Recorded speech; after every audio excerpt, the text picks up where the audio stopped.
fancy French macaroons or macarons, and then there are chocolate coconut macaroons. I've taken the best parts of each one, put them together, and come up with something new. So what I love about the chocolate coconut macaroons is that fudgy quality. And what I love about the light French macaroons is the almond flavor. So what I have right here in this bowl is I have both. I have almond flour with some cocoa powder, some confectioner's sugar, a little salt, and then over here I've got egg whites, and I'm just gonna beat them with some sugar. I'm gonna wait for the egg whites to get foamy before I add the sugar, and then I'm gonna add the sugar gradually because it makes the whites more stable. See that nice little peak? That's what we're looking for. So I have my beaten egg whites. I'm just gonna fold the dry mixture into here. And I'm gonna do that a little at a time so I don't deflate the whites. That's a stiff egg white. You wanna take your time with this because you really don't wanna lose that air. All that air that you've beaten into the whites, that's what's gonna give the macaroons their rise. This is done when it looks like brownie batter. I'm gonna make it easy for myself, and I'm gonna use this plastic bag, and I'm gonna pipe them. For you people with pastry bags, go ahead and use your pastry bag. So here's a trick. Put one corner in the bottom of a glass like that, and you put everything in here, and it's so much less messy. Now I'm just gonna snip the end.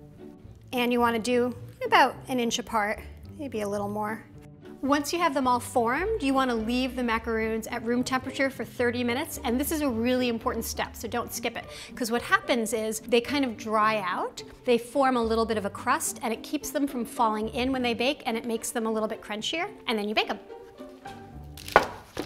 They're ready. You could serve them just as they are, or you could drizzle some chocolate on them and they'd be delicious. But I came up with this recipe as a Passover dessert after a Seder, so I wanted them to be even more special. So what I'm gonna do is cook sugar down to a caramel, sandwich the caramel in between the cookies, and then put bittersweet chocolate on top.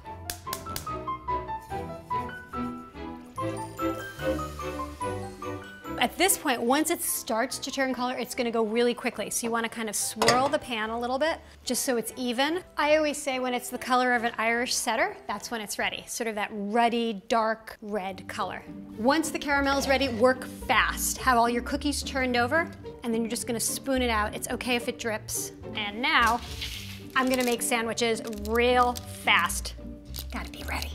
As a last step that you could skip, by the way, because these are great on their own, I've just huddled these cookies together so that most of the chocolate gets on the cookies, not on the parchment.